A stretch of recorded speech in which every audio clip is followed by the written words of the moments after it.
بص كده معايا في جوري عامله لنا ايه. زي ما انت شايف دبابه مش باجي حرفيا. اللي قدامك ده ال 230 سي سي. هوريك في الفيديو الجاي ال 300 سي سي، حاجه بسم الله ما شاء الله رهيبه جدا. تابعني ودوس على علامه الزائد عشان تكون اول واحد يشوفه، واهم حاجه انك تصلي على النبي صلى الله عليه وسلم، وادعم اخوك باللايك الجميل، وسيب كومنت باستفسارك. وبما ان اهم حاجه في الباجي اللي قدامك ده هو الموتور بتاعه، فهنبدا كلام بمواصفات الموتور. موتور الباجي اللي قدامك ده هو طبعا واحد سلندر 200 سي سي، بيخرج حوالي 13 حصان بعزم 13 نيوتن.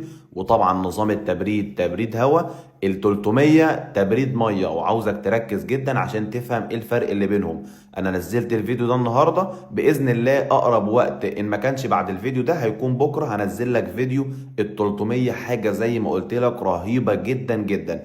طبعا نازل بنظام توصيل الوقود كربيراتير، والتانك بتاعه 12 لتر. بالنسبه للسرعه القصوى بتاعته فهي سرعته 65. وطبعا السرعه دي بيكونوا هم قايلينها في الكتالوج بناء على ان انت بتكون محقق كل معدلات الامان. وزن الباجي اللي قدامك ده هو 190 كيلو. وطبعا نازل فرامل باكم امامي وخلفي بجنود مقاسها 10، والمساعدين قطرها كويس جدا جدا زي ما انت شايف. والتصميم بتاعه حرفيا انا لفيت لك حوالين منه كله، وخليتك تاخد بالك من كل تفاصيله.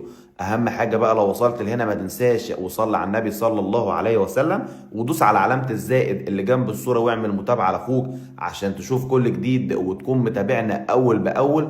اي موديل اذا كان موتوسيكل او اي حاجه حرفيا تنزل داخل شركه ابو حوا، طبعا هنكون احنا اول ناس ننزلها، وانت هتكون اول واحد بيشوفها. واخيرا ادعمنا باللايك الجميل، وسيب كومنت باستفسارك وحركه اكسبلور ولو واحده بس، عشان الفيديو ما يقفش عندك ويوصل لكل الناس. ومليون شكر على دعمكم، واشوفكم على خير في فيديو جديد باذن الله.